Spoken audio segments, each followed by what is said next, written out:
ഇവന്മാരും എന്നെ എതിർക്കുന്നത്. കാരണം ഫത്തുൽ ബാരി ബുഖാരിയിലാണെങ്കിൽ 5224 നമ്പർ ഹദീസ്, 5224 ഹദീസ്. ഫത്തുൽ ബാരിയാണ് 11672.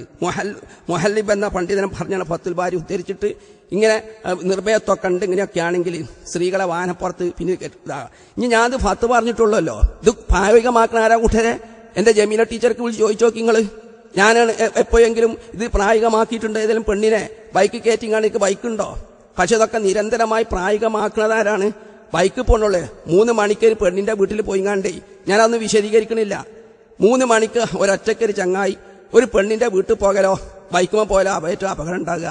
ഇത്തരം വിഷയങ്ങളൊക്കെ ഈ വിഷയം ഞങ്ങളാരും പറയേണ്ട. കാരണം ലൈംഗിക രംഗത്തും മറ്റു രംഗത്തൊക്കെ സംശുദ്ധമായ ജീവിതം നയിക്കുന്നത് മടവൂരി വിഭാഗത്തുള്ള ആളുകളാണോ മറുഭാഗത്തുള്ള ആളുകളാണോ? ഇതൊക്കെ ഒരു കുട്ടിക്ക് പറഞ്ഞ സംഗതിയാണ്. പല പാട്ടിലെ സ്നേഹിതന്മാർ എന്നോട് പറഞ്ഞിട്ടുണ്ട്, നിങ്ങൾ വിജയിച്ച് നിങ്ങളെ ഭാഗത്തുള്ളതൊക്കെ നല്ലവരാണ്, ധാർമ്മികമായിട്ടൊക്കെ നല്ലവരാണ്. ആ ഭാഗത്ത് ഞാൻ പറയേണ്ട ആവശ്യമില്ലല്ലോ. അതുകൊണ്ടാണ് ഇത്തരം വിഷയം പെണ്ണുങ്ങളുമായി ബന്ധപ്പെടുന്ന വിഷയം വരുന്നു വലിയ പ്രാധാന്യ താല്പര്യ. എന്നിട്ട് അതെടുത്തിട്ട് പൊതു സ്റ്റേജിലൊക്കെ ഇങ്ങനെ വളരെ ആവേശത്തോട് ഈ വിഷയമൊക്കെ പറയുമ്പോഴേ സ്ത്രീന്റെ പിന്തോരത്തുകൂടെ ലൈംഗികബന്ധത്തിൽ ഏർപ്പെടുന്ന വിഷയമൊക്കെ എത്ര ആവേശത്തോടു കൂടിയ ഓരോ മനുഷ്യന്മാർ പൊതു സ്റ്റേജിൽ ആണും പെണ്ണുള്ള സ്റ്റേജിൽ അബ്ദുറഹ്മാൻ സലഫിയൊക്കെ ഇടപെടണമെന്നൊക്കെ പ്രസംഗിച്ചറിയാൻ നിങ്ങൾ. ഈ വിഷയം അവർക്ക് പ്രത്യേകം താല്പര്യം, അതുകൊണ്ട് അതും ഇതാക്കിയെന്നുള്ളൂ. അത് ഞാൻ തിരുത്തു കൊടുത്തിട്ടുണ്ട്. ആ കൊടുത്തങ്ങൾ വായിച്ചു നോക്കിയാൽ മതി. പക്ഷേ ഇയാൾ താടി സുന്നത്ത് പോലും ഇല്ലെന്നും അത് പണ്ഡിത വേഷമാണെന്നും കുത്തി പറയുന്നു. താടിയെ സംബന്ധിച്ച് 10-25ഓളം ഹദീസുകൾ സഹിഹായി വന്നിട്ടുണ്ട്. എന്നിട്ട് ഇയാൾ പറഞ്ഞെന്താ, അബൂജാലിനും താടി ഉണ്ടായിരുന്നല്ലോ. എന്നിട്ട് ഇയാൾ ഫത്വ കൊടുക്കാണ്, ബെച്ചോലെ കൊണ്ട് ഇയാൾ പഠിപ്പിക്കുകയാണ്. താടി സുന്നത്തല്ലെന്ന് താങ്കൾക്ക് വാദമുണ്ടോ? അതായത് ഈ വിഷയത്തിലും ഞാൻ പറഞ്ഞില്ലേ, താടിന്റെ വിഷയത്തിലും എന്റെ അഭിപ്രായം പ്രകടിപ്പിക്കാൻ ഏറ്റവും നല്ലതും എനിക്ക് വൃത്തികേട് ചെയ്യാനൊക്കെ നല്ലത് ആ APP വിഭാഗം ഗ്രൂപ്പിൽ നിൽക്കലാണ് നന്നായിരുന്നത്. ഞാനിക്കറിയാം ഈ വിഭാഗം ശുദ്ധതാണ്. ഞാനത് തോന്നിയാൽ എന്തെങ്കിലും വല്ല തെറ്റാതെ തന്നെ എന്നെ പിടിച്ച് പുറത്താക്കുമെന്ന് എനിക്കറിയാം. അതുകൊണ്ട് ഞാൻ ഈ വിഷയത്തിൽ ഞാൻ പറഞ്ഞ അതിൽ കക്ഷിയല്ല എന്ന് പറഞ്ഞല്ലോ. കൂട്ടരെ ഞാൻ എന്തായാലും നിങ്ങൾക്ക് എന്താണ് സത്യത്തിന്റെ കൂടെ നിൽക്കണേന്? കാരണം അബ്ദുല്ലാഹി ഇബ്നു ഉബൈ തനിച്ച മുനാഫിക്കല്ലേനോ? അദ്ദേഹം ആരെ കൂടെ? നബിന്റെ കൂടെ അല്ലേനോ? നബിയുടെ ജമാഅത്തിൽ പങ്കെടുത്തിട്ടില്ലായിരുന്നോ? നബിന്റെ യുദ്ധത്തിൽ പങ്കെടുത്തിട്ടില്ലായിരുന്നോ? അതുകൊണ്ട് അബ്ദുല്ലാഹി ഇബ്നു മുഹമ്മദ് നബിന്റെ പക്ഷത്തായി എന്നതുകൊണ്ട് അത് അബൂബക്കർ ഉമറൊക്കെ ആ പക്ഷത്ത് നബിന്റെ പക്ഷത്ത് ചേരാതെ അങ്ങോട്ട് കേനി. നിങ്ങൾ ഈ തർക്ക വിഷയങ്ങൾ മനസ്സിലായി മുജാഹിദ് പ്രസ്ഥാനം പിളരാനും ISM നിങ്ങൾ പിരിച്ചുവിടാനൊക്കെ ഉന്നയിച്ച കാര്യങ്ങൾ അത് സഹോദരിമാരെ പഠിക്കി. എന്നിട്ട് നിങ്ങൾ എന്താണ് നീതിന്റെ കൂടെ നിൽക്കി. അപ്പൊ നിങ്ങളെ കൂടെ ഈ നീതിന്റെ ഭാഗത്ത് ആരാന്നുള്ളതൊക്കെ നോക്കേണ്ട ആവശ്യമില്ല. അത് അമ്മാറും ബിലാലും യാസിറും ഒക്കെ നബിന്റെ കൂടെ ഉണ്ടായപ്പോൾ ഉമ്മയ്യത്തും വലീദും അബൂജഹലൊക്കെ എന്താണ് അവരൊക്കെ ആ കൂടത്തല്ലേ, ഞങ്ങളങ്ങണ്ട് കൂടത്തില്ല എന്ന് പറഞ്ഞു. നിങ്ങൾ ആ ചരിത്രം സ്നേഹിതന്മാരെ ആവർത്തിക്കരുത്. എന്റെ വിഷയങ്ങൾ എന്തിനാ പോസ്റ്റ്മോർട്ടം ചെയ്യേണ്ട ആവശ്യം? അതില്ലല്ലോ. ഞാൻ ഈ താടിയെക്കുറിച്ച് ഞാൻ ആദ്യം എഴുതുന്നത് സുന്നത്തും ബിദ്അത്തും എന്ന പുസ്തകമാണ്. അത് താടി വളരെ 99-ാമത്തെ പേജിലാണ്. ഞാനത് വായിച്ച് കേൾപ്പിച്ചുതരാം, അത് മുഴുവൻ കേൾക്കണം. ഈ പുസ്തകം സുന്നത്തും ബിദ്അത്തും ഞാൻ മാത്രം എഴുതണതല്ല. MK അലി അക്ബർ മൗലവി, അബ്ദുസലാം സുല്ലമി, ഞങ്ങൾ രണ്ടാളും കൂടി എഴുതുന്നതാണ് ഈ പുസ്തകം. ഈ പുസ്തകം എത്ര കൊല്ലം മുമ്പേ എഴുതിയാന്ന് അറിയങ്ങൾ? 1990-ലാണ് ഇതിന്റെ ഫസ്റ്റ് എഡിഷൻ. ഒരു എഡിഷൻ തന്നെ ഉണ്ടായിട്ടുള്ളൂ. ഇതിൽ ഈ വിഷയമൊക്കെ ഞാൻ പറയില്ല. നിങ്ങൾ എന്നോട് എന്താ ചോദിക്കണം? എന്താ അബ്ദുള്ള കോയമ്മ അതിനോടൊക്കെ ചോദിക്കാൻ മതിയല്ലോ. AP എന്നാണ് താടി വളർത്തൽ തുടങ്ങിയത്? നിങ്ങൾ അന്വേഷിച്ചാൽ മതി. താടിയിൽ ഇസ്ലാം എന്നാണ് കണ്ടൊരു പണ്ഡിതൻ ഒരു പുസ്തകം എഴുതിങ്ങാണ്ട് ജാമ്യയിൽ വന്നിരുന്നു. എന്നിട്ട് അയാളെ ചീത്ത പറയുക ചെയ്തത്. താടി വളർത്തൽ ഹറാമെന്നാണ്. അലി അക്ബർ മൗലവി AP ഉണ്ട്. ആ പണ്ഡിതനെ ഇവിടെ ഈ ഭാഗത്തുള്ളൊരു പണ്ഡിതനാണ്. താടിയിലാണോ ഇസ്ലാം? പിന്നെ അയാൾ താടിയൊക്കെ പഠിച്ചുങ്ങാണ്ട് പിന്നെ കുറെ തെരീക്കത്തൊക്കെ ആയിരുന്നു കേട്ടു. ഇപ്പൊ എവിടെയാണെന്ന് എനിക്കറിയില്ല. അന്ന് ഈ താടി പഠിക്കൽ ഹറാമെന്ന് പറഞ്ഞ കാരണത്താൽ AP അബ്ദുൽ ഖാദിർ മൗലവിയും അലി അക്ബർ മൗലവി ഇയാളെ വിമർശിച്ചപ്പോൾ APന്റെ മുഖത്ത് നോക്കി പണ്ഡിതൻ പറഞ്ഞത് എന്തായിട്ടുണ്ടോ? നിങ്ങൾ എന്നാണ് താടി വെക്കാൻ തുടങ്ങിയത്? അറബികളായിട്ട് ബന്ധപ്പെടാൻ തുടങ്ങിയപ്പോഴല്ലേ? ഞാനല്ല പറഞ്ഞത്. APന്റെ മുഖത്ത് ഞാനുണ്ട്, AP ഉണ്ട്, അലി അക്ബർ മൗലവി ഉണ്ട്. ഈ താടിയിലാണോ ഇസ്ലാം എന്ന പുസ്തകമായിട്ട് ജാമ്യയിലേക്ക് വിൽക്കാൻ വേണ്ടി വന്നതാ. താടി പഠിക്കൽ ഹറാമെന്നൊക്കെ അതിൽ ഭാഗം വായിച്ചിട്ട് ചൂടായി AP അബ്ദുൽ ഖാദിർ മൗലവി അലി അക്ബർ മൗലവി. അപ്പം ചൂടായപ്പം ഈ മനുഷ്യ പണ്ഡിതൻ മുഖത്തോക്കി APന്റെ മുഖത്തോക്കി പറഞ്ഞതാ, നിങ്ങൾ എന്ന് മുതലാണ് താടി വെക്കാൻ തുടങ്ങിയിട്ടുള്ളത് എന്നുള്ളത്. ഇനി ഗഫൂർ മൗലവിനൊക്കെ ചോദിച്ചു നോക്കുക താടി താള. ഞാനിതേക്കുറിച്ച് ചെയ്താൽ സാധാരണ വിമർശനമായിട്ട് ഉദ്ധരിക്കാറുണ്ട്. അതുകൊണ്ട് ഇതാക്കുക. അതേസമയം ഞാൻ പറഞ്ഞിട്ടോ, ഞാൻ പറയുന്നുണ്ട് പിന്നെ വിശദീകരിച്ചിട്ട്, താടി വളർത്തൽ നബിചര്യയാണെന്ന് ബഹുഭൂരിപക്ഷം മുസ്ലിം പണ്ഡിതന്മാർ അഭിപ്രായപ്പെടുമ്പോൾ തുടക്കം തന്നെ അങ്ങനെയാട്ടോ. ഒരു ചെറിയ വിഭാഗം പണ്ഡിതന്മാർ ഇത് ആദിയായ നാട്ടിലെ സമ്പ്രദായ സുന്നത്താണെന്ന് അഭിപ്രായപ്പെടുന്നു. അവർ അടിസ്ഥാനമാക്കുന്ന തെളിവുകൾ കാണുക. നബി ഫോട്ടോ എടുക്കുന്നതിനെ ശക്തിയായി വിരോധിച്ച ശതക്കണക്കിന് ഹദീസുകൾ ഇമാം ബുഖാരിയും മുസ്ലിമും ഉദ്ധരിക്കുന്നു. മരങ്ങൾ പോലെ ആത്മാവില്ലാത്തതിന്റെ ചിത്രങ്ങൾ മാത്രമേ വരക്കുവാൻ പാടുള്ളൂവെന്നും നബി നിർദ്ദേശിച്ച ഹദീസുകൾ ബുഖാരി ഉദ്ധരിക്കുന്നു. ഈ ഹദീസുകളിൽ നിന്ന് ഈ നിർദ്ദേശം നിരുപാധികമാണെന്ന് വ്യക്തമാണ്. ഫോട്ടോ എടുക്കുന്നവർക്ക് പരലോകത്ത് ഉള്ള കഠിന ശിക്ഷയെക്കുറിച്ച് ബുഖാരി മുസ്ലിം പോലെയുള്ള ഹദീസ് ഗ്രന്ഥങ്ങൾ നിവേദനം ചെയ്യുന്നത് കാണാം. എന്നാൽ താടി വടിച്ചാൽ പരലോകത്ത് ശിക്ഷിക്കപ്പെടുമെന്ന് ഒരു ഹദീസിലും പ്രസ്താവിക്കുന്നില്ല. 2.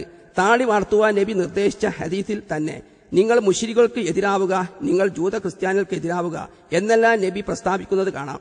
നരച്ച മുടിക്ക് ചായം കൊടുക്കുവാൻ കൽപ്പിച്ച സന്ദർഭത്തിലും നബി ജൂതന്മാർക്ക് നിങ്ങൾ എതിരാവുക എന്ന് പ്രസ്താവിക്കുന്നു. ബുഖാരി. താടി വളർത്തൽ മുസ്ലിങ്ങളെ പ്രത്യേകമായി തിരിച്ചറിയുവാൻ നിർദ്ദേശിച്ചതാണെന്ന് ഈ ഹദീസുകൾ വ്യക്തമാക്കുന്നു.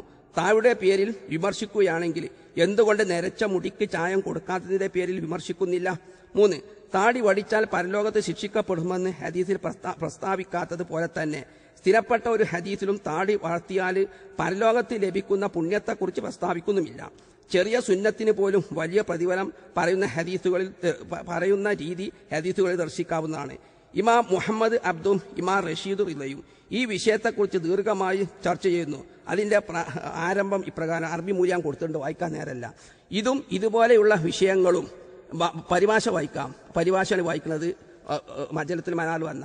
ഇതും ഇതുപോലെയുള്ള വിഷയങ്ങളും പ്രവർത്തി വർജിക്കൽ മുതലായ അവസ്ഥയിൽ അള്ളാഹുവിന് ഇബാദത്തെടുക്കപ്പെടുന്ന മതപരമായ വിഷയമല്ല, ഭംഗി വൃത്തി മുതലായവുമായി ബന്ധപ്പെട്ട് കിടക്കുന്ന സമ്പ്രദായമാണിവ. ഈ വിഷയത്തിൽ വന്ന ഹദീസുകളിൽ തന്നെ ഇത് പ്രകൃതിപരമായ ചര്യയാണെന്ന് പ്രസ്താവിക്കുന്നു. അതായത് നല്ല സൃഷ്ടിപ്പുമായി ബന്ധപ്പെട്ട സമ്പ്രദായം എന്ന് വിവക്ഷ. മജല്ലത്തുൽ മനാർ 6-12. ശേഷം വിഷയം വിശദമായി പണ്ഡിതോചിതമായി അവർ സമർത്ഥിക്കുന്നു. അതിലെ ചില ഭാഗങ്ങൾ താഴെ ഉദ്ധരിക്കാം. തിരുമേനി ഇസ്ലാമിന്റെ ആരംഭത്തിൽ മുശ്രിക്കുകളുമായി വിയോജിക്കുകയും വേദക്കാരുമായി യോജിക്കുകയും ചെയ്യുന്നതിനെ തൃപ്തിപ്പെട്ടിരുന്നു. എന്നാൽ ഹിജ്റയ്ക്ക് ശേഷം സമ്പ്രദായങ്ങളിൽ പോലും വേദക്കാർക്കെതിരാവുവാൻ നബി മുസ്ലിങ്ങളോട് കൽപ്പിക്കുകയുണ്ടായി. കാരണം ആരംഭത്തിൽ മുസ്ലിങ്ങൾ മക്കയിൽ മുശ്രിക്കുകൾക്കിടയിലായിരുന്നു. അതിനാൽ മുസ്ലിങ്ങളെ അവരിൽ നിന്ന് തിരിച്ചറിയുവാൻ നബി ആഗ്രഹിച്ചു. ഹിജ്റയ്ക്ക് ശേഷം വേദക്കാരുടെ ഇടയിലായി അവരുടെ ജീവിതം. അതിനാൽ അവരിൽ നിന്ന് മുസ്ലിങ്ങളെ തിരിച്ചറിയുവാനും പ്രവാചകൻ ആഗ്രഹിച്ചു. ഇമാം ബുഖാരിയും മുസ്ലിമും നരച്ച മുടിക്ക് ചായം കൊടുക്കുവാൻ നബിസ്വല്ലല്ലാഹു നിർദ്ദേശിച്ച ഹദീസ് ഇബ്നു അബ്ബാസിൽ നിന്ന് ഉദ്ധരിക്കുന്നത് ഇതിന് മറ്റൊരു ഉദാഹരണമാണ്. അബൂദാവൂദിലും നസായിലും നബി പറഞ്ഞത് ഇപ്രകാരമാണ് ഉദ്ധരിക്കുന്നത്: ജൂത ക്രിസ്ത്യാനികൾ നരച്ച മുടിക്ക് ചായം കൊടുക്കാറില്ല, നിങ്ങൾ അവർക്കെതിരാവാൻ വേണ്ടി നരച്ച മുടിക്ക് ചായം കൊടുക്കുകയും. തുർമദി റിപ്പോർട്ടിൽ ഇപ്രകാരമാണ്: നിങ്ങൾ നരയെ മാറ്റുക, നിങ്ങൾ ജൂതന്മാരോട് സാദൃശ്യമാകരുത്. ഇവിടെയെല്ലാം കൽപ്പനയുടെ ഉദ്ദേശം കേവലം സമ്പ്രദായത്തെക്കുറിച്ചാണ്, മതപരമായ നിർബന്ധ ശാസനയല്ല. വിരോധം ഹറാമിനെ സൂചിപ്പിക്കുന്നുമില്ല. ഇമാം തൊബിരി ഇപ്രകാരമാണ് പറയുന്നത്: ദുനിയാവിലെ ചില നന്മകൾക്ക് വേണ്ടിയുള്ള വഴി കാണിക്കലാണ് ഇവിടെയെല്ലാം ഉദ്ദേശിക്കുന്നതെന്ന് വളരെ വ്യക്തമാണ്. അബൂഹുറൈറയിൽ നിന്ന് സഹിയായ പരമ്പരയുടെ ഇബ്നു മാജിം ഹാക്കിമും നബിയിൽ നിന്ന് നിവേദനം ചെയ്യുന്നു. തിരുമേനി പറഞ്ഞു: നിങ്ങൾ സൈത്തൂൻ തിന്നുകയും അത് കൊണ്ട് എണ്ണ തേക്കുകയും ചെയ്യുവിൻ. ഈ ഹദീസ് പോലെയാണ് ഇവയും. ഭൂരിപക്ഷം കർമ്മശാസ്ത്ര പണ്ഡിതന്മാരും ഇവയെല്ലാം നല്ലതാണെന്ന് പറയുന്നു, ചേലാകർമ്മം ഒഴിച്ച്. അത് നിർബന്ധമാണെന്ന് പറയുന്നു. മാലിക് മദ്ഹബിൽ താടി വളർത്തൽ നിർബന്ധമാണെന്ന് പറയുന്നു. എത്രത്തോളം എന്നാൽ ഇബ്നു സയ്യിദ് എന്നതുകൊണ്ട് താടി എന്നതുകൊണ്ട് ഉദ്ദേശിക്കുന്നത് തന്നെ താടിയുടെ നീളവും ഭാഗത്തിൽ നിന്നും നീക്കുക എന്നതാണെന്ന് പ്രസ്താവിക്കുന്നു. അതിന് സുഹൈറിന്റെ പദ്യം തെളിവായി ഉദ്ധരിക്കുന്നു.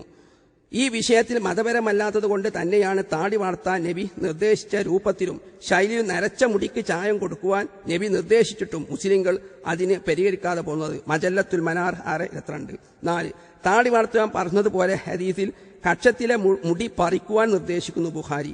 എന്നാൽ കക്ഷത്തെ മുടി പറിക്കാതെ അത് കളയുകയാണ് ചെയ്യുന്നത്. ഇബാദത്ത് പരമായ നിർദ്ദേശമാണ് ഹദീസുള്ളതെങ്കിൽ എങ്ങനെയാണ് നബി നിർദ്ദേശിച്ച രൂപത്തെ മാറ്റുക?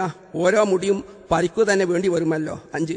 അബൂഹുറൈറ നിവേദനം: നബി അരുളി ജൂതന്മാരും ക്രിസ്ത്യാനികളും താടിക്കും മീശക്കും ചായം കൊടുക്കുന്നില്ല, അതുകൊണ്ട് അവരുടെ നിന്ന് വിരുദ്ധമായ നടപടി സമ്പ്രദായം നിങ്ങൾ കൈകൊള്ളുവീൻ. ബുഖാരി. ഇബ്നു അബ്ബാസ് നിവേദനം: തിരുമേനി അരുളി നിങ്ങൾ കൊമ്പ് വെക്കുവീൻ. ബുഖാരി. ഇബ്നു ഖൈസ് പറയുന്നു: തിരുമേനി അരുളി നിങ്ങൾ ഊദ് ഹിന്ദ് അക്കിൽ ഉപയോഗിക്കുവീൻ. ബുഖാരി.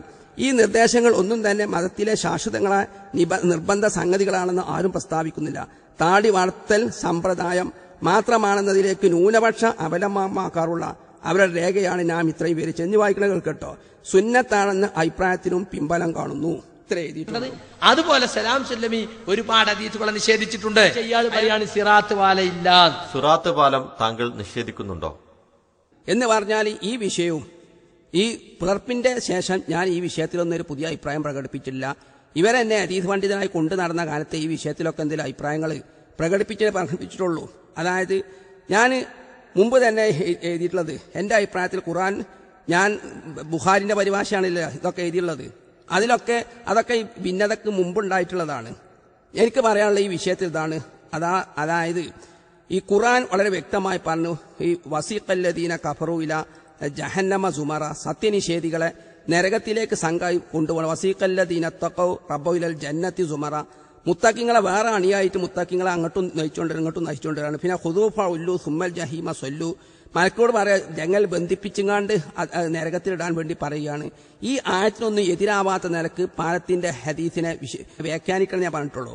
ബുഖാരി 6573 ഖുർആൻ വിവരിച്ച ശേഷം ഞാൻ ഖുർആൻ വിവരിച്ച ശേഷം അക്കീദക്ക് എന്താ ഉസൂൽ ഹദീസിന്റെ പണ്ഡിതന്മാരുടെ നിയമങ്ങൾ ഇതാക്കി. പിന്നെ ബുഖാരിലെ ഈ ഹദീസ് പാലത്തിന്റെ ഹദീസ് 5196.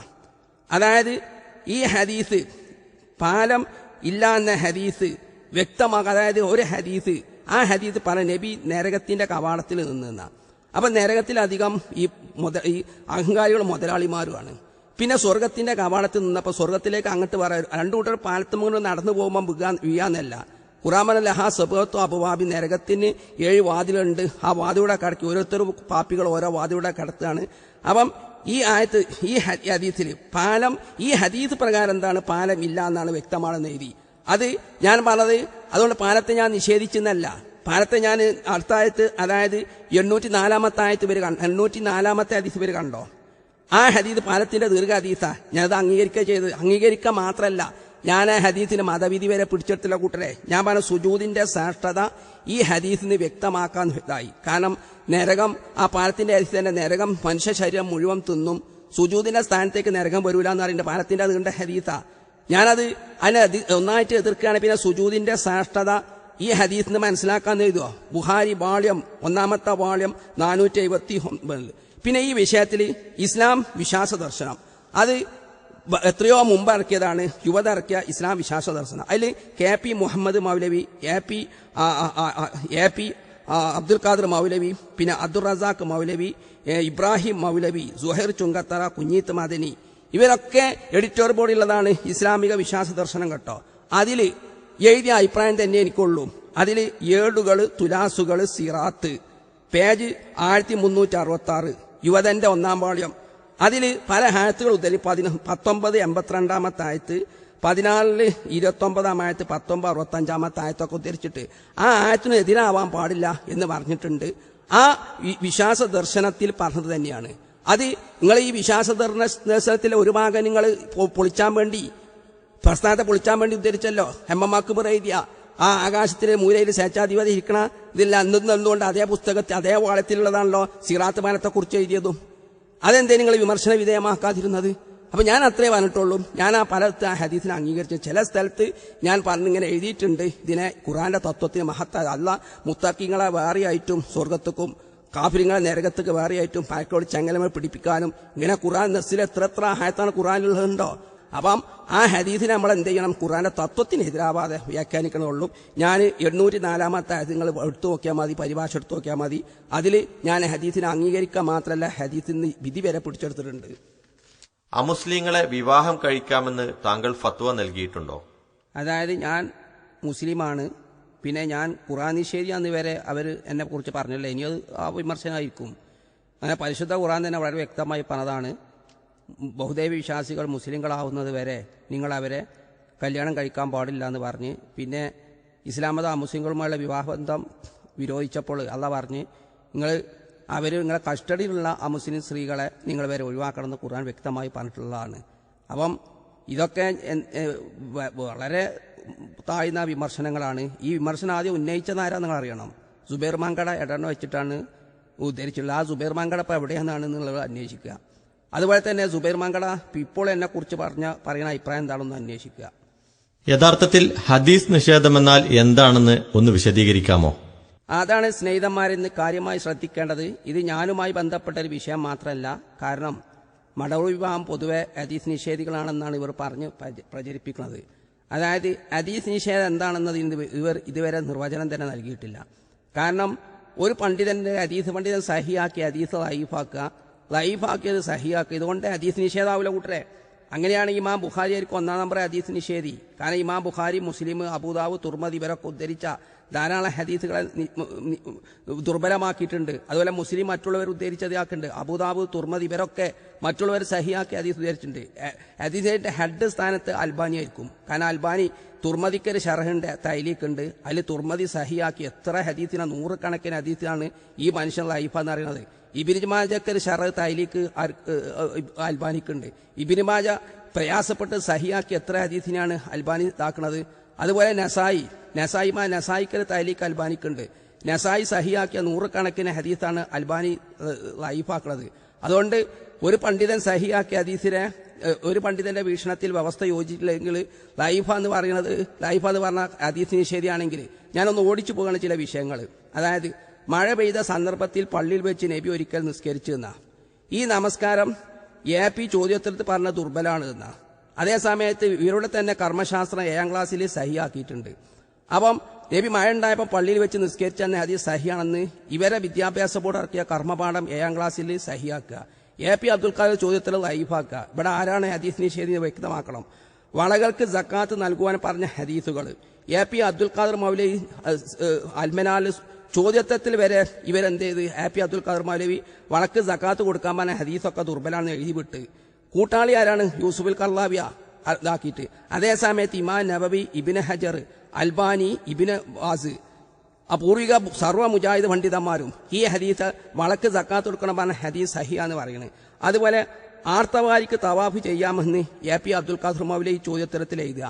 ബുഖാരി, മുസ്ലിമിലെ ധാരാളം ഹദീസുകൾ വരെ ആർത്തവാരിക്ക് ഒരു സാഹചര്യത്തിലും ഏത് സാഹചര്യത്തിലും ഫർളായ ഹജ്ജ് തവാഫ് ചെയ്യാൻ പാടില്ല, തവാഫിൽ ഇഫാദ പാടില്ല. തവാഫുൽ അതാണെങ്കിൽ അവൾക്ക് എന്താണ് ആർത്തവാരാണെങ്കിൽ അത് ചെയ്യാതെ പോകാന്നേ പറഞ്ഞിട്ടുള്ളൂ. വിത്രിലെ കുനൂത്ത് സുന്നത്താണെന്ന് ജബ്ബാർ മൗലവി, ഹംസ മദനി മുതലായവർ ഇസ്ലാം മാസികയിൽ എഴുതുന്നു. അതേസമയത്ത് ഹംസ സഖാഫി, പൂർവികരമായ മുജാഹിദ് പണ്ഡിതന്മാർ അൽമനാൽ KM അബ്ദുല്ലത്തി മൗലവി ഇവരാ ഹദീസ് ദുർബല എന്ന് പറയുന്നത്. ഇവിടെ ആരാണ് ഹദീസ് നിഷേധി ഇവർ വ്യക്തമാക്കണം. വെള്ളിയുടെ ആഭരണം പുരുഷന് പാടില്ല. നോക്കണങ്ങൾ എവിടെ എഴുതിയതുണ്ടോ? ഇവരുടെ സ്വഭാവ പാഠപുസ്തകം 4-ാം തരം പേജ് 42 എഴുതി വിടുക. വെള്ളിയുടെ ആഭരണം പുരുഷന് പാടില്ല. എന്നാൽ 50-ലധികം ഹദീസുകളിൽ വെള്ളിന്റെ ആഭരണം മോതിരാവട്ടെ ഏതാവട്ടെ പുരുഷന് ധരിക്കാൻ പറയാ അനുവദിക്കുക. അപ്പൊ പറഞ്ഞ പെണ്ണിന്റെ രൂപത്തിലുള്ള ആഭരണമാണെങ്കിലാണ് അപ്പൊ ഇത് ന്യായീകരിക്കണത്. എന്നാ പെണ്ണിന്റെ രൂപത്തിലുള്ള ഇരുമ്പുകൊണ്ടാണെങ്കിൽ പറ്റുമോ? പിച്ചളോണ്ടാണെങ്കിൽ പറ്റുമോ? ഇവര് വ്യക്തമായിട്ട് എഴുതിയ വെള്ളിൻ്റെത് പാടില്ല എന്ന് എഴുതി വിടുകയാണ്. അതേ സമയത്ത് 50-ലധികം ഹദീസുകൾ വരിക.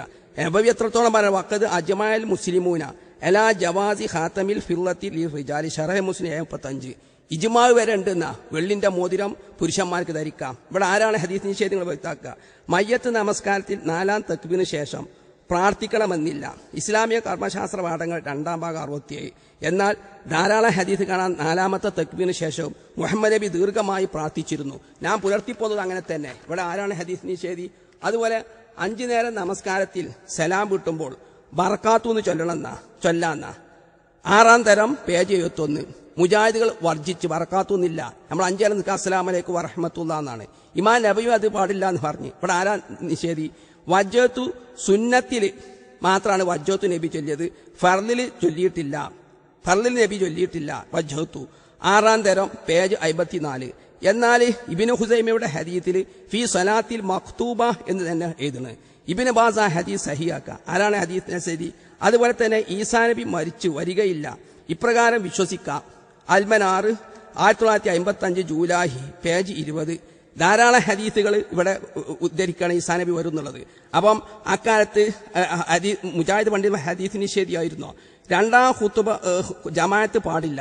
അൽമനാൽ എഴുതി വിടട്ടെ. 2000 ജനുവരി പറയാ ഒരു പള്ളിയിൽ ഒരു ജമാഅത്ത് കഴിഞ്ഞാൽ 2-ാം ജമാഅത്ത് പാടില്ല. പിന്നെ തിരുത്തുകൊടുത്ത് എന്താണെന്നറിയോ? നമസ്കാരം സഹിയാവുന്ന കൂലില്ല എന്നാ. പണ്ഡിത ചർച്ചന്റെ വേളയിൽ ഞാനിത് ചോദിച്ചു, അക്കസുലിമയോട് ചോദിച്ചു, ഇത് തിരുത്തു അത്രമ സലഫി പറഞ്ഞാൽ തിരുത്തിക്കണല്ലോ എന്നാണ്. അപ്പൊ തിരുത്തി എന്നല്ല കൂലി കിട്ടുമെന്ന് പറഞ്ഞിട്ടുണ്ടോ ചോദിച്ചു. രണ്ടാമത്തെയും മൂന്നാമത്തെയും ജമാഅത്തിന് കൂലി ഉണ്ടോ ചോദിച്ചു. അപ്പൊ ഈ പണ്ഡിതനോട് എന്താ പറഞ്ഞിട്ടുണ്ടോ, കൂലിയൊക്കെ നിശ്ചയിക്കല് പഠിച്ചോന്നല്ല. അപ്പൊ ഞാൻ ചോദിച്ചു, ഒന്നാമത്തെ ജമാഅത്തിനാരാ കൂലി നിശ്ചയിക്കല്? പഠിച്ചോൻ തന്നെയല്ലേ, കടന്നു ഉരുളാണ്. അതേ സമയത്ത് തുർമതി അബൂദാവൂദ് ഉദ്ധരിക്കുക ധാരാളം ഹദീസിന് നബി രണ്ടാമത്തും മൂന്നാമത്തെയും ജമാഅത്ത് പള്ളി സംഘടിപ്പിച്ചതിന് കൂലിയുണ്ട് എന്ന് പറഞ്ഞ ഹദീസ് സഹിയായി വന്നതാ. മഹ്ദി മുഖപ്രസംഗം വരെ എഴുതി, വേജമാണ് 1980 ജനുവരി മുഖപ്രസംഗം വരെ എഴുതാണ്. മഹ്ദിന്റെ ഹദീസ് കളത്തരാണ്, മഹ്ദി അങ്ങനെ അല്ല എന്നുള്ളത്. പക്ഷേ KK സെക്രട്ടറി ഇതിനെന്താ റഷീദ് റിലയുടെ സൂക്ഷ്മതയില്ലാത്ത അഭിപ്രായത്തെ തെളിവ് നോക്കാതെ പിന്തുടർന്നതാണ് ഇക്കാര്യത്തിൽ കേരള സലഫികൾക്ക് പറ്റിയ അബദ്ധം. Gulf Salafism page 9. ഇപ്പൊ ആരാണ് ഹദീസ് നിഷേധി? നിങ്ങൾ വ്യക്തമാക്കുക. ബിസ്മി ഓതല് രണ്ടും തീർത്ത് പറയാൻ ഹദീസുകൾ ഇല്ല. അമാനിമലിന്റെ പരിഭാഷ അമാനിമല് പറയാ, ബിസ്മി ഉറക്കോതാനും പതുക്കോതാനും ഹദീസുകളില്ല എന്നാ ബിദ്അത്ത് എന്ന് വരെ KNM പ്രസിദ്ധീകരിച്ച പുസ്തകത്തിൽ കാണാം ഉറക്കോതല്. അപ്പൊ ആരാണ് നിഷേധി? അമാനിമലിയ ഹദീസ് നിഷേധിയാണോ? കുനൂത്ത് ബിദ്അത്താണെന്ന് പറയാൻ തെളിവില്ല. ഉമർ മൗലിയ പറയുന്നത് കുനൂത്ത് സുബീല കുനൂത്ത് ബിദ്അത്താന്ന് പറയാൻ തെളിവില്ല. 1999 സെൽസബീല് ഇന്നഹ ബിദ നസായി ഇബ്നു മാജ തുർമദി. അപ്പൊ ഉമർ മൗലിയ ഹദീസ് നിഷേധിയാണോ? ഈ ഇവന്മാര് വ്യക്തമാക്കി തരണം. അതുപോലെ തന്നെ ഇസ്ലാമിനോട് മതിപ്പുണ്ടാവുക, ജീവകാരുണ്യ പ്രവർത്തനം ചെയ്യാൻ പാടില്ല KK സക്കരിയ. അത്ര മാത്രല്ല, ഇസ്ലാമിനോട് മതിപ്പുണ്ടാവാൻ വേണ്ടി ഇസ്ലാം പട്ടിണിക്കും ദാരിദ്ര്യത്തിനൊന്നും മതത്തിന്റെ വേലികൾ വെക്കണില്ല എന്ന് തോന്നിപ്പിക്കാൻ വേണ്ടി അത് ഉദ്ദേശിച്ചും കൊണ്ട് ജീവകാരുണ്യ പ്രവർത്തനമൊക്കെ ചെയ്താൽ അത് ഫാത്തിഹ സൂറത്തിനെതിരാണെന്നായി പണ്ഡിതൻ. ഇവരെ വട്ടക്കിണല ഇതുണ്ടല്ലോ, ഇവരാണ് ഈ അതായത് ഭിന്നതന്റെ നിഴലില് എന്തെല്ലാമാണ് ഇവർ എഴുതി വിട്ടതെന്ന് അറിയുന്നത്. വട്ടക്കിണറിലെ ആ സമ്മേളനത്തിലേക്ക് സോവനിയിൽ ഇവൻ എഴുതുക, അത് ജൂതന്മാര് ഇഹ്ദിന സിറാത്തൽ മുസ്തഖീമാണ്, അതിനെതിരാണ്. അതുപോലെ തന്നെ ജൂതന്മാരെ ചര്യയാണെന്ന് എഴുതി വരിക. എന്നാ ബുഖാരി മുസ്ലിം ധാരാളം ഹദീസുകൾ മുഹമ്മദ് നബി ചെയ്തത് ഇസ്ലാമിലേക്ക് മതിപ്പുണ്ടാക്കാൻ വേണ്ടി ഉദ്ദേശിച്ചു കൊടുത്തത് മദ്രസ പാഠപുസ്തകത്തിൽ എഴുതി ഇസ്ലാമിലേക്ക് ആകർഷിക്കാൻ വേണ്ടി കൊടുക്കാം. അമാനുമന്റെ പരിഭാഷയിൽ എഴുതി മുഴുവൻ മുസ്ലിം പണ്ഡിതന്മാരും ഓരൊറ്റ പണ്ഡിതന്റെ പേര് വന്മാര് പറഞ്ഞു തരുമോ? ഇസ്ലാമിനോടുള്ള മതിപ്പുണ്ടാവാൻ, ഇസ്ലാമിലേക്ക് ആകർഷിക്കാൻ ഉദ്ദേശിച്ചും കൊണ്ട് ജീവകാരുണ്യ പ്രവർത്തനം നടത്താൻ പാടില്ല എന്ന് മരനടലിനെ പരിഹസിച്ച് എത്ര കക്ഷമ്പടിലോട് ഉപമിച്ച് ധാരാളം ഹദീസുകൾ ഈ വിഷയത്തിൽ വന്നതാണ്. മരം നടുന്ന പോലീസ് ഇതാക്കിയിട്ട്, അതുപോലെ ചന്ദ്രൻ പിളർന്നത് ധാരാളം ഹദീസുകളുണ്ട്. മുത്തവാലിത്തായിട്ടെന്ന് വരെ എതിർത്ത് പണ്ഡിതന്മാരെ എഴുതിയിട്ടുണ്ട്. എന്നാൽ കൂട്ടായ അബ്ദുല്ലാജിനെ ഞാൻ പറഞ്ഞു, അദ്ദേഹം അതിനെ എതിർത്തത്. അപ്പൊ കൂട്ടായ അബ്ദുല്ലാജി കൂട്ടരെ ഹദീസ് നിഷേധിയാണോ? വബുയൂത്തുഹുന്ന ഖൈറുല്ലഹുന്ന, സ്ത്രീകൾക്ക് വീടാണ് ഉത്തമം എന്ന് പറഞ്ഞ ഹദീസുകൾ അബൂദാബൂദൊക്കെ ഉദ്ധരിച്ചതാണ്. ഈ ഹദീസ് സഹിയാണെന്ന അൽബാനി ഇബ്നു ബാസ് ഒക്കെ പറഞ്ഞത് സ്ത്രീകൾക്ക് വീടാണ് ഉത്തമം എന്നുള്ളത്. എന്നാൽ നാം ഇത് ദുർബലമാക്കി.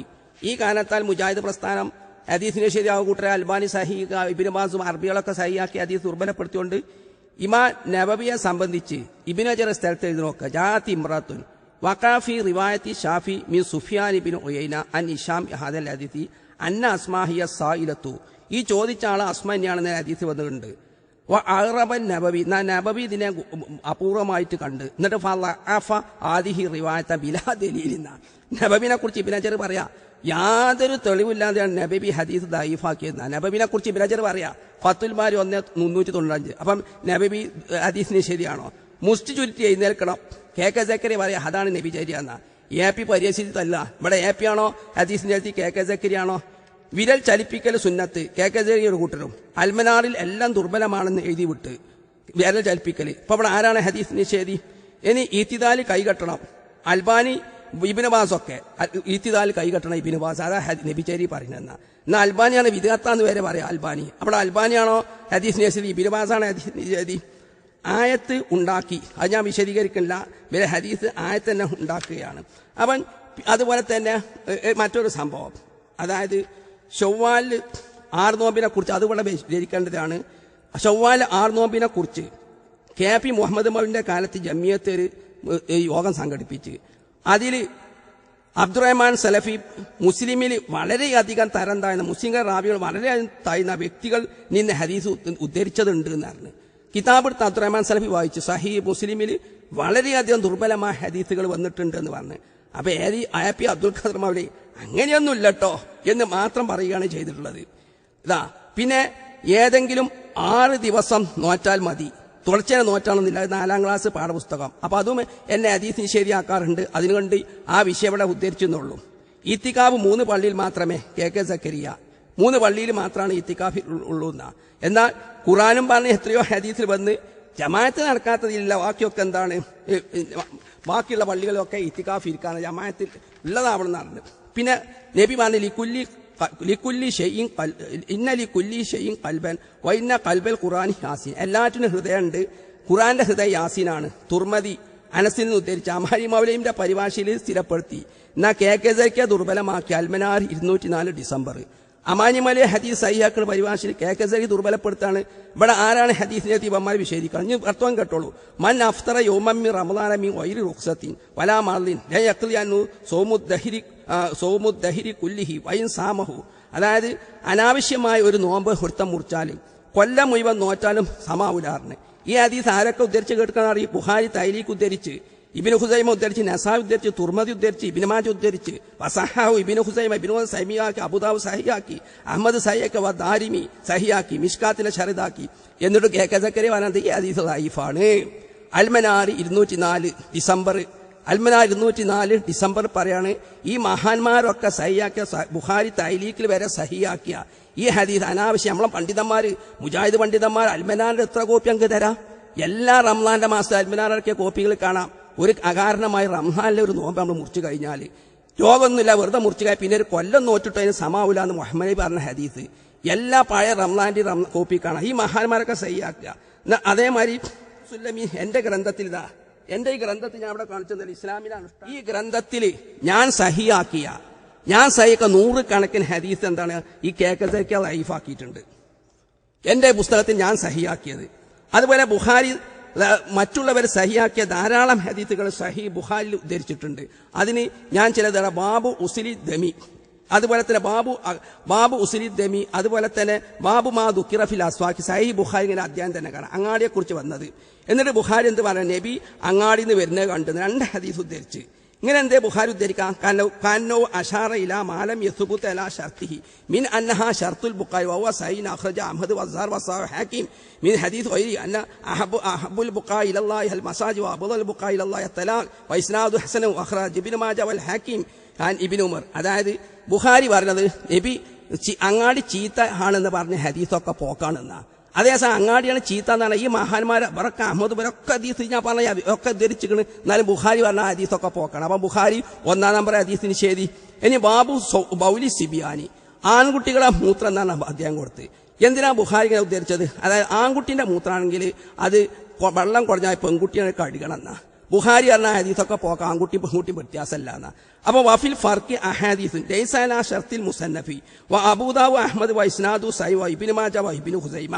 ഇവർ ഹദീസ് ഉദ്ധരിച്ചൊക്കെ ഇവർ സഹിയാക്കിയ പക്ഷേ ബുഖാരിന്റെ ഹദീസൊക്കെ പോക്കാണെന്ന. അതേമാതിരി ബാബു സലാത്തി ഫി മവാദിൽ ഇബിലി, ഒട്ടകത്തിന്റെ ഹാലയിൽ വെച്ച് നിസ്കരിക്കാണ് ബുഖാരി കൊടുക്കുന്നത്. അതെന്തിനാണ് ബുഖാരി കൊടുത്തത്? കാന്നോ യുഷീറുല അഹാദീസിൽ വാര്യത്തിലെ തഫീഖത്തി ബൈനൽ ഇബിലി വൽ ഉലമി ലൈസ അലാ ഷർത്തി. അതായത് ഇമാം ബുഖാരിന്റെ വീക്ഷണത്തിൽ ആടിന്റെ ഹാലയിൽ നിസ്കരിക്കാം, ഒട്ടകത്തിന്റെ ആൽ നിസ്കരിക്കാൻ പറഞ്ഞ ഹദീസ് ഇമാം മുസ്ലിം പോലുള്ള ധാരാളം ഹദീസ് പണ്ഡിതന്മാർ മുസ്ലിമും അതുപോലെ തന്നെ അബൂദാവൂദൊക്കെ ഉദ്ധരിച്ചിട്ടുണ്ട്. പക്ഷേ ബുഖാരിന്റെ വീക്ഷണത്തിൽ അതൊക്കെ ഹദീസാണ് വരുത്താന ബാബു കൊടുത്ത്. പിന്നെ ബാബു അക്കിലി യോമൻ നഹ്രീന, അതായത് വെള്ളിയാഴ്ച ബലിപെരുന്നാണ്ട് അന്നും ജുമാക്ക് പോണ മുമ്പ് ഈദ്ഗാലേക്ക് പോണ മുമ്പ് തിന്നാന്ന. എന്നിട്ട് ഇമാം ബുഖാരി പറഞ്ഞത് ബലിപെരുന്നാണ്ട് അന്നും നബി ഈദ്ഗാലേക്ക് പോണ സമയത്ത് ഭക്ഷണം തിന്നാറുണ്ടെന്ന. ഇങ്ങനെ അദ്ദേഹത്തിന് ബുഖാരി വലല്ലൽ മുസന്നിഫ അറാദ അൽ ഇഷാറത്ത ഇലാ തൽഫി മാ ബറദബി ബഅദി തുറൂഖിൽ ഹദീസി.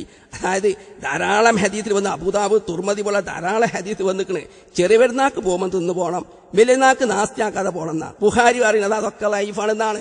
സഹീഹ് ബുഖാരിന്റെ ഫത്തുൽ ബാരി 3/506. അതുപോലെ തന്നെ ഇങ്ങനെ എത്ര ഹദീസ് അങ്ങക്ക് ഉദ്ധരിച്ചു തരാം. അപ്പം ഒരാള് സഹിയാക്കിയ ഹദീസ് മറ്റൊരാള് ഓന്റെ വീക്ഷണത്തിൽ വ്യവസ്ഥതാക്കാത്ത കൊണ്ട് ഹദീസ് ദുർബലപ്പെടുത്തിയ ഹദീസ് നിഷേധിയാവൂല. ഹദീസ് പ്രമാണമല്ല എന്ന് പറഞ്ഞ ചേങ്ങനൂർ പറഞ്ഞ മാതിരി ഹദീസ് പ്രമാണമല്ല എന്ന് പറഞ്ഞ ഹദീസ് നിഷേധം. സംഗീതം ഇയാൾ അനുവാദം കൊടുത്തിരിക്കുകയാണ്. അതുപോലെ തന്നെ മ്യൂസിക് ഹറാമാണെന്നാണ് സലഫി പണ്ഡിതന്മാർ പറയുന്നത്. ഇയാളോ മ്യൂസിക് ഹലാലാണ്, 5 റുപ്യന്റെ ഫത്വയും വിറ്റ് നടക്കുക. സംഗീതം ഹലാലാക്കിയെന്ന് താങ്കൾക്കെതിരെ ഒരു ആരോപണമുണ്ടല്ലോ. സഹിയാ ഹദീസ് സംഗീതോപകരണ ഹറാമാന്ന് വന്നിക്കണ്. ഞാനത് ദുർബലമാക്കി അനുവദനീയ പറഞ്ഞപ്പോൾ തന്നെ ഹദീസ് നിഷേധിയാണെന്ന് വരുത്താനാണ്. അതിന് മുമ്പ് ഒന്നും കൂടി വായിക്കാം. അതായത് അംറുബിനു ഷുഐബ് ആൻഡ് അബീന്റെ റിപ്പോർട്ട് അൽമനാർ 1999 ജനുവരിയിൽ AP പറഞ്ഞത് ആ പരമ്പര മുഴുവനും ദുർബലാണ്. അംറുബിനു ഷുഐബ് അനബി 100 കണക്കിന് സഹീഹ് ഹദീസാണ് ഈ പണ്ഡിതൻ എന്താണ് ദുർബലപ്പെടുത്തുന്നത്. ചിലതിൽ നമുക്ക് അംറുബിനു ഷുഐബ് അനബിന്റെ ഹദീസ് മാത്രമേ ഉള്ളൂ. ഒരു ഉദാഹരണം പറയാം. പെരുന്നാളിന്റെ അന്ന് ആദ്യം തക്ബീറിന് ശേഷം 7 തക്ബീറും ശേഷം 5 തക്ബീറും നമ്മൾ ചൊല്ലുന്നത്. അതിന് അംറുബിനു ഷുഐബ് അനബിന്റെ ഹദീസ് മാത്രം.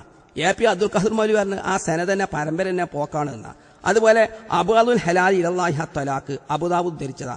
അള്ളാഹ് അനുവദിച്ച സംഗതികളിൽ ഏറ്റവും വെറുക്കപ്പെട്ടത് തലാഖാണ്. ഇത് KK സക്കരിയ പറയാൻ കേട്ടോ. ഇതിന്റെ റിപ്പോർട്ടർമാരെല്ലാം വിശ്വസ്തന്മാരാണ്. പക്ഷെ ബുദ്ധിക്ക് യോജിക്കൂല. ഈ മനുഷ്യൻ പറയാ എഴുതി വിടുകയാണ്. അൽമനാർ 2005 ഫെബ്രുവരി. കാരണം അള്ളാഹ് അനുവദിച്ച സംഗതി എങ്ങനെയാണ് അള്ളാഹ്ക്ക് അബ്ഗാദ് കോപ്പാകുക. അതിന് ഷെയ്ഖുൽ ഇസ്ലാം ഇബ്നു തൈമിയ്യൊക്കെ വ്യക്തമായി മറുപടി കൊടുത്തിക്കണേ.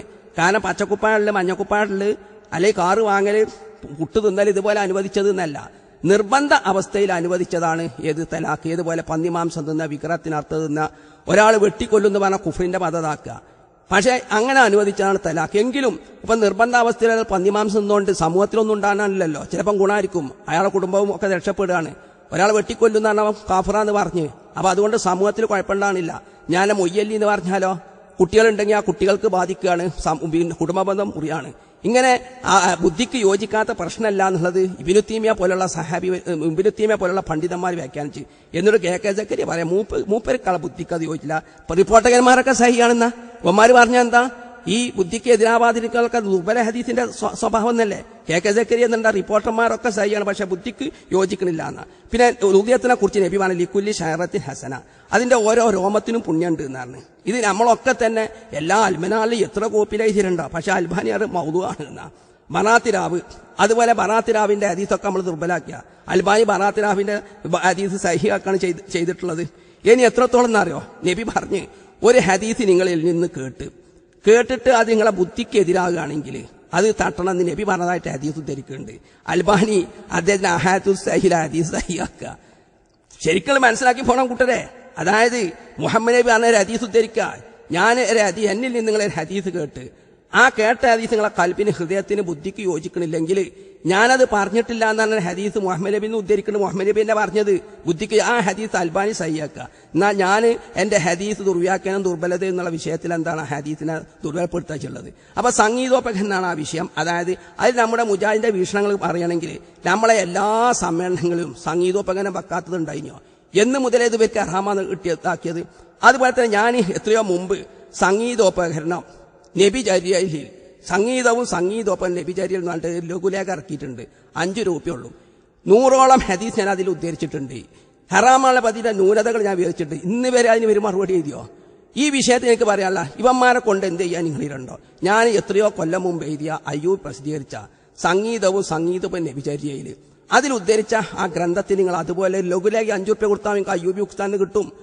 അപ്പൊ അതിലെ വീക്ഷണം നമ്മുടെ വീക്ഷണം എന്താണ്? അത് നമ്മുടെ സമ്മേളനങ്ങളും ഒക്കെ പരിശോധിച്ചാൽ മതി. ഈ വീക്ഷണത്തിൽ ഒന്നും പുതിയത് എനിക്കില്ല എന്നർത്ഥം. പ്രസ്ഥാനം പിളരുന്ന മുമ്പ് ഞാൻ ആ പുസ്തകം എഴുതിയതാണ്. അതിലുള്ള അഭിപ്രായം തന്നെയാണ്. AP വിഭാഗം മുജാഹിദുകൾ മുഷ്രിക്കുകളാണെന്ന് താങ്കൾ ആരോപിച്ചതായി സെൻസിംഗ് മാസികയിൽ വന്നിരുന്നു. എന്താണ് സത്യാവസ്ഥ? ഞാൻ സത്യം പറഞ്ഞത് ജിന്നിനെയും മലക്കിനെയും വിളിച്ചു തേടല് ഷിർക്കല്ല. അത് ഷിർക്കല്ല എന്ന് ആര് പറഞ്ഞോ അവര് മുശ്രിക്കാണ്. ആ വിശ്വാസം ഉണ്ടായാലും മുശ്രിക്കാണ്. കാരണം മുഹദ്ദീശിനെ വിളിച്ചു തേടൽ അനുവദനീയാണ്, ബദരീങ്ങളെ വിളിച്ചു തേടൽ അനുവദനീയാണ് എന്ന് ഒരുത്തൻ പറഞ്ഞാൽ മതി. വിളിച്ചു തേടുക മുശ്രിക്ക. അതേമാതിരി ജിന്നിനെയും മലക്കിനെ വിളിച്ചു തേടല് ഷിർക്കല്ല എന്ന് പറഞ്ഞു കഴിഞ്ഞാൽ ഓൻ സ്വാഭാവികമായും ഓൻ്റെ ഷിർക്ക് വരികയാണ്. പക്ഷേ വ്യക്തിന്റെ ചൂണ്ടിക്കാണിച്ചുള്ള മുശ്രിക്കാണെന്നൊന്നും പറഞ്ഞില്ല. ഞാൻ പറഞ്ഞത് ഇങ്ങനെയൊക്കെ വാദം ഉണ്ടെങ്കിൽ അവര് ഷിർക്ക് മുശ്രിക്കാവും, ആ വാദത്തിൽ ഷിർക്ക് വരും എന്ന് പറഞ്ഞിട്ടുണ്ട്. വാദം ഉണ്ടെങ്കിൽ അങ്ങനെയാണ് നിബന്ധന വെച്ചിട്ടൊക്കെ പറഞ്ഞത്. അതുണ്ടെന്ന് ഇപ്പോൾ അവർ വ്യക്തമാക്കി എഴുതിയല്ലോ. കൊട്ടപ്പുറം സംവാദത്തിൽ മുജാഹിദുകൾ തോറ്റമ്പിയെന്നും കാന്തപുരം തിളക്കമാർന്ന ജയം നേടിയെന്നും താങ്കൾ പറഞ്ഞതായി ഒരു വീഡിയോ ക്ലിപ്പ് പ്രചരിക്കുന്നുണ്ടല്ലോ. അത് ഞാൻ വിശദമായിട്ട് ഷബാബിൽ അതിനെക്കുറിച്ച് എഴുതിയതാണ്. ഞാൻ പറഞ്ഞത് അവരെന്നെ സുന്നികൾ വിടാത്ത വാദം നോക്കിയാൽ മതി, സുന്നികൾ പറയുന്നു എന്ന് പറഞ്ഞിട്ടാണ് ഞാൻ പറഞ്ഞിട്ടുള്ളത്. അത് അവർ സുന്നികളെ ഈ തന്നെ കാണിക്കുന്നുണ്ട്. പിന്നെ ഞാൻ പറഞ്ഞത് അവരിതാക്കിയിട്ടുണ്ട്. അതായത് ഈ പൂനൂര് എന്റെ പിതാവ് അലവി മൗലവി അല്ലല്ലാത്തവരെ വിളിച്ചു തേടാൻ, മുഹദ്ദീശയെ രക്ഷിക്കണ ബദരീങ്ങളെ രക്ഷിക്കണമെന്ന് വിളിച്ചു തേടാൻ വല്ല ആയത്തുണ്ടോ എന്ന് ചോദിച്ചപ്പോൾ പ്രഭാതം വരെ ഇതാക്കണം ചോദിച്ചിട്ട് 10 ആയത്ത് ഓതിയില്ല. അപ്പം അന്ന് ജനങ്ങൾക്കിടയിൽ സുന്നികൾക്ക് തോൽവിയാണ്, മുജാഹിദുകൾക്ക് വിജയമാണ് ഇതാക്കാൻ സാധിച്ച്. അതേസമയം കൊട്ടപ്പുറത്ത് അതല്ല, ഉടനെ മൂപ്പര് ആയത്തോതാണ്. ഇങ്ങനെ ഇല്ലാത്ത ആയത്തോതി ദുർവ്യാഖ്യാനം ചെയ്തത് കാരണത്താൽ സാധാരണക്കാരുടെ ഇടയിൽ മറ്റുള്ള വാദപ്രതിവാദം പോലെ അത്രത്തോളം വിളങ്ങാൻ സാധില്ല ആ സന്ദർഭത്തിൽ. അതേ സമയത്ത് പണ്ഡിതന്മാർക്ക് അത് ഏറ്റവും അധികം വിജയം തന്നെയാണ് മുജാഹിദ് പക്ഷത്തിന്. ഇതൊക്കെ ഞാൻ പറഞ്ഞിട്ടുണ്ട്. ആ ഭാഗമൊക്കെ വിട്ടിട്ട് ആ CD കേൾക്കണമെന്ന് തന്നെ മനസ്സിലാവുമല്ലോ വിട്ട ഭാഗം വിടുന്നത് എങ്ങനെയാണെന്നുള്ളത്. അത് മുറിച്ച് അപ്പുറത്ത് മുറിച്ചിട്ട് പറഞ്ഞിട്ടുള്ളത്. കണ്ണേർ, ഇയാൾക്ക് കണ്ണേറിലൂടെ മറ്റുള്ളവർ ഉപദ്രവിക്കാൻ ഭയങ്കര പൂതിയാണ്. പോലീസ് പിടിക്കുന്നു പേടിച്ചിട്ടാ. ഒന്ന് കാണിച്ചെടുത്താൽ എനിക്ക് കുറെ ആളുകളാണ് എനിക്ക് കണ്ണേർ വലിപ്പിക്കാൻ ആഗ്രഹമുണ്ട്. പക്ഷെ പോലീസ് കുറച്ചൊക്കെ ശാരീരികമായി പീഡനം ചെയ്യാൻ ആഗ്രഹമുണ്ട്. ഒരു ശിർക്കും വിധത്ത് പ്രസംഗിച്ചെടുക്കുകയാണ്. പക്ഷെ പോലീസ് പിടിച്ചോന്ന് പേടിച്ചിട്ടാ. എങ്ങനെയുണ്ട്? കണ്ണേർ വലിപ്പിച്ചിട്ട് ഉപദ്രവിക്കാം. അപ്പൊ ഇയാൾ ദുഷ്ടക്കണ്ണാണ് ഇയാൾക്ക് ഉള്ളതെന്ന് സമ്മതിക്കുകയാണ്. ഇയാളെ കണ്ണ് ദുഷ്ടക്കണ്ണാണ്. പക്ഷെ ഇയാള് കാന്തപുരത്തി മറ്റൊക്കെ ഇങ്ങനെ ദുഷ്ടക്കണ്ണോട്ട് നോക്കി ഉപദ്രവിക്കാത്ത പോലീസ് പിടിച്ചെന്ന് പേടിച്ചിട്ടാണ്. എന്ത് പൊട്ടത്തരാ പറഞ്ഞു. കണ്ണേർ എങ്ങനെ പോലീസ് തെളിയിക്കല്? വലിയ മുഹദ്ദിസാട്ടോ. ഓ എന്താ കണ്ണേർ തെളിയിക്കാൻ പോലീസിന്റെ ഒക്കെ പേര് ഉപകരണങ്ങള്? പോളിഗ്രാഫി മതിയാവൂല. എന്തൊക്കെ വിടുവായുത്തങ്ങളാ ഇയാൾ പറയുന്നത് നോക്കി. ഇയാളാണ് ഇപ്പൊ മുഹദ്ദിസ്, ഏഷ്യയിലെ. കുറെ ശത്രുക്കൾക്ക് കണ്ണേറ് ഫലിപ്പിക്കാൻ ആഗ്രഹമുണ്ടെന്നും പോലീസ് പിടിക്കുമെന്ന് ഭയപ്പെട്ടിട്ടാണ് താങ്കൾ അത് ചെയ്യാത്തതെന്നും താങ്കൾ പറയുന്ന ഒരു വീഡിയോ ക്ലിപ്പ് പ്രചരിപ്പിക്കപ്പെടുന്നു. എന്താണ് സത്യാവസ്ഥ?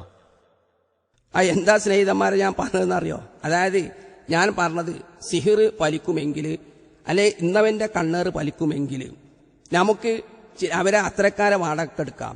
എനിക്ക് ശിർക്കും ബിദഅത്തും പ്രചരിപ്പിക്കുന്ന ആളുകളുടെ നാവിന് എന്തെങ്കിലും കുറവ് വരുത്തുക, അല്ലെങ്കിൽ എഴുതുന്നവരെ കയ്യിന് എന്തെങ്കിലും മുറിവ് വരുത്തുക, ഇങ്ങനെയൊക്കെ ആഗ്രഹമുണ്ട്. പക്ഷെ അങ്ങനെയൊക്കെ ചെയ്തു കഴിഞ്ഞാൽ എന്നെ പോലീസ് പിടിക്കുക എന്നുള്ളത് പേടിയാണ്. അതേ സമയത്ത് സിഹിർ ചെയ്താലും കണ്ണേറ് ചെയ്യുന്നവരും കണ്ണേറ് കൊണ്ട് വലിപ്പിക്കാൻ പറ്റുമെങ്കിൽ പോലീസിന് കേസെടുക്കാൻ CBI കേസെടുക്കുക എന്നാൽ സിഹിർ ചെയ്താന്നിട്ട്. അപ്പൊ നല്ല മാർഗം ഉണ്ടാവുമോ? എന്തിനാണ് ഇങ്ങനെ കേസ് കൊടുക്കുന്ന വഴികൾ നമ്മൾ സ്വീകരിക്കണമെന്ന് ചോദിച്ചതാ. അല്ലാതെ കണ്ണേറ് പലിക്കുന്നല്ല. കണ്ണേറ് പലിക്കുന്നവരുണ്ടെങ്കിൽ ആ വ്യക്തിനെ നമുക്ക് കൊണ്ടുവന്നാൽ മതിയല്ലോ. ചാവേർപ്പെടേണ്ട ആവശ്യമില്ല. ഇവരെ കണ്ടു നോക്കിയാൽ മതി. ഇപ്പൊ അതിർത്തിയിൽ, പാകിസ്ഥാന്റെ അതിർത്തിയിലൊക്കെ വിമാനം വീഴ്ത്താൻ കണ്ണേറ് വലിച്ചു നോക്കുക. അതൊക്കെ ഞാൻ പറഞ്ഞിട്ടുണ്ട്. ആ ഭാഗമൊക്കെ വെട്ടിമുറിച്ചും കണ്ട് എന്റെ സംസാരത്തിൽ വന്നിട്ട് ഇത് എടുത്തിട്ട് കണ്ണേറ് വലിച്ചു, ഞാൻ കണ്ണേറ് പലിക്കുന്നവരുണ്ടെങ്കിൽ അവരെ നമുക്ക് ഇങ്ങനെ എടുത്തിട്ട് ചാവേർപ്പെടേണ്ടിയൊന്നും ആവശ്യമില്ല. ഇങ്ങനെ ഉപദ്രവിക്കാനൊക്കെ ഇവരെ ഉപയോഗിച്ചാൽ മതിയല്ലോ. എന്നാ കേസ് കുടുങ്ങാതെ രക്ഷപ്പെടാന്ന് പഠിപ്പിക്കുന്നത്. ഇതൊക്കെ പറഞ്ഞിട്ട് ഇയാളെ വീട്ടിൽ തന്നെ ജിന്ന് ശല്യ ഒന്ന് പറഞ്ഞു കൊടുക്കും. ഇയാളെ വീട്ടിൽ ജിന്ന് ശല്യം ഉണ്ടായിട്ട് ഇയാൾ ഭയങ്കര ഇല്ലാന്നാണ്. ജിന്നിനെ പിടിച്ച് ഇയാൾ രാത്രി കാത്തു തിന്നിട്ട് ഇയാൾ വീട്ടിൽ നിന്ന് താങ്കളുടെ വീട്ടിൽ ജിന്ന് ബാധയുണ്ടായിരുന്നുവെന്ന് താങ്കൾ പറയാറുണ്ടെന്ന് ശത്രുക്കൾ പറയുന്നു. ജിന്ന് ബാധ ഉണ്ടായെന്നല്ല പറഞ്ഞത്. ഞാൻ പറഞ്ഞത് ചിലതൊക്കെ ആളുകൾ, അതായത് എന്റെ വീട്ടിൽ വളരെ ഞാൻ വിവാഹം ചെയ്ത കൊണ്ടുവന്ന ഉടനെ പിന്നെ ഒരു മോളറ്റ ഉണ്ടായുള്ളത്. ഇങ്ങനെ അവിടുത്തെ 5 മക്കളൊക്കെ ഉണ്ട്. അപ്പൊ അന്ന് ഈ രാത്രി കോണിമ കൂടെ ഒരു ചലനം കേൾക്കുമ്പോൾ കുടുംബങ്ങൾ പേടിച്ചിട്ട് എന്താണെന്ന് അറിയാതെ നിന്ന് അത് പിശാച്ചാൻ ചിലർക്ക്, കാരണം അവർ കേട്ട് ഇതാക്കിയത് ആയിരിക്കും. കാരണം കല്യാണം കഴിച്ചു കൊടുക്കുന്ന ചില അഞ്ചന്മാരോ കല്യാണം കഴിച്ചു കൊടുന്നതിൽ സുന്നി പെണ്ണുങ്ങളുണ്ട്. അവർ 2 അഞ്ചന്മാരത് സുന്നി പെണ്ണുങ്ങൾ ഭാര്യമാരാണ്. അപ്പൊ ഞാൻ അത് പിശാച്ച് ബാധയെല്ലാം തെളിയിക്കാൻ വേണ്ടി ഞാൻ എന്ത് ചെയ്ത് ഞങ്ങൾ ഉറങ്ങിക്കോളൂ എന്ന് പറഞ്ഞ് അങ്ങനെ ഉറങ്ങിയിട്ട് ഞാൻ വേദന പോവാതെ ഇരുന്ന് അവസാനം രാത്രി 12 കോണിമ കൂടെ ശബ്ദം കേട്ട് ഞാൻ ഉടനെ ലൈറ്റ് ഇട്ട്, അപ്പൊ എലിയാണ്, എലിനെ കൊന്ന് കാണിച്ചു കൊടുത്ത് ഇങ്ങനെയൊക്കെ ചില സംഭവങ്ങൾ ഉണ്ടാവാറുണ്ട്. അപ്പം പിശാച്ച് ബാധ ഇല്ല, നമ്മളെ തെറ്റിദ്ധാരണയാണെന്ന് വരുത്താൻ വേണ്ടി ഒരു സംഭവം പറഞ്ഞതാണ്. അതിൽ നിന്ന് എന്റെ വീട്ടിൽ പിശാച്ച് ബാധ ഉണ്ടായോ, എന്റെ കുട്ടികൾക്ക് വിശ്വാസം ഉണ്ടായിനിയോ എന്നെല്ലാം പറഞ്ഞിട്ട് ഇവര് കുപ്രചരണം നടത്തുക ചെയ്തുള്ളത്. സംഭവം പറഞ്ഞുള്ള അങ്ങനെ സംഭവങ്ങൾ എത്രയോ വന്നിട്ടുണ്ട്. മഞ്ചേരിയിൽ മേലാക്കത്ത് ജുമാഅത്ത് പള്ളിയിൽ രാത്രിയിൽ മാളിക മുകളിൽ നിന്ന് പുറത്ത് പെരുമാറ്റങ്ങൾ സാധാരണയായി കേൾക്കയാൽ സകലരും ജിന്നുകളുടെ ഉപദ്രവമാണെന്ന് കരുതി പേടിച്ച് ക്രമേണ മഗ്‌രിബിന് ശേഷം അവസാനം മഗ്‌രിബിന് തന്നെയും പള്ളിയിൽ ആൾവരവ് ചുരുങ്ങി. ഒടുവിൽ വീരനും ബുദ്ധിമാനുമായ വല്ലാഞ്ചിറ കുഞ്ഞുമുഹമ്മദ് അവർകൾ ഈ ജിന്നുകളെ പരിശോധിച്ച് കണ്ടറിഞ്ഞു. പേടിക്കാരായ ചിലരെ കൂട്ടി കാണിച്ചു കൊടുത്തു. വലിയ പോത്തൻ എലികൾ വന്ന് കൂടിയിരുന്നതിനാൽ അവരോട് യുദ്ധത്തിന് ചില പോക്കൻ പൂച്ചകൾ വന്ന് പതിയിരുന്ന് തമ്മിൽ യുദ്ധം നടത്തുന്നതാണെന്ന് കണ്ടറിഞ്ഞു. സകലർക്കും പേടി തീർന്നിരിക്കുന്നു. ഈ വക ജിന്നുകൾ പല പള്ളികളിലും പാർപ്പുണ്ട്. ഇത് KNM publication wing Mujahid centre Kozhikode. ഇതുപോലെ ഒരു സംഭവ ഞാൻ പറഞ്ഞത്. അപ്പൊ സിഹിറും മൂപ്പർക്കറിയാം, മനസ്സിലായില്ലേ? സിഹിർ പഠിക്കാൻ തന്നെ പാടില്ല. സിഹിർ പഠിച്ചോ കാഫറാണെന്നാണ്. ഇസ്ലാമിക ഗവൺമെന്റ് ഉണ്ടെങ്കിൽ ഇയാളെ കൊല്ലും.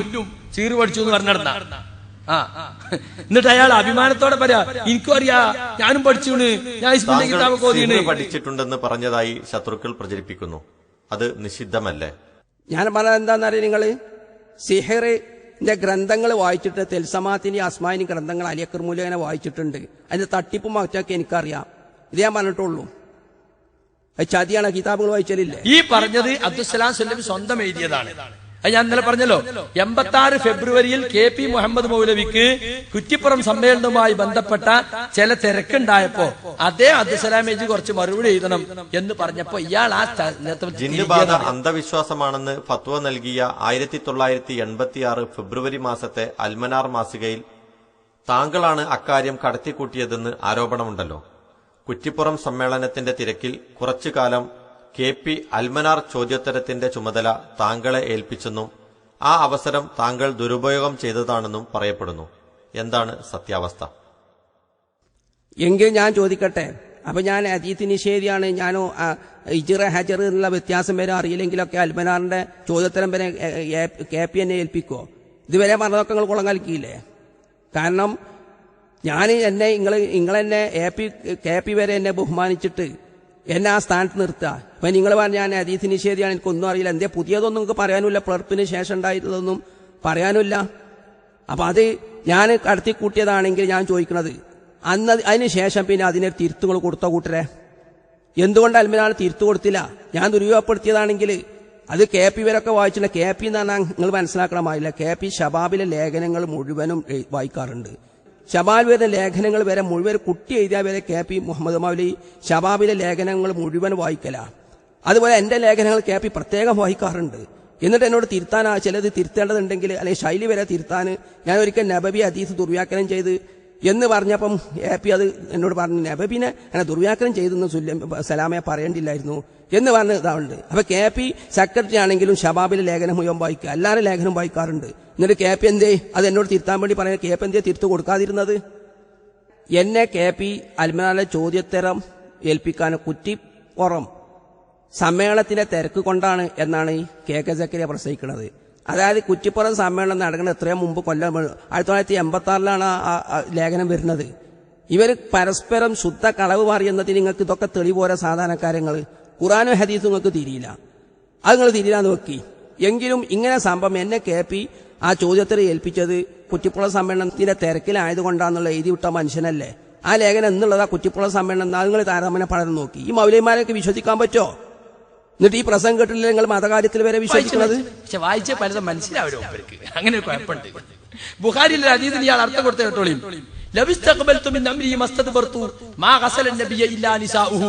എന്താ അർത്ഥം? ആയിഷ റളിയല്ലാഹു അൻഹ പറയാണ്, എനിക്ക് പിന്നീട് അറിഞ്ഞ കാര്യം അന്നറിയുമായിരുന്നെങ്കിൽ നബിയെ നബിയുടെ ഭാര്യമാരല്ലാതെ കുളിപ്പിക്കുമായിരുന്നില്ല.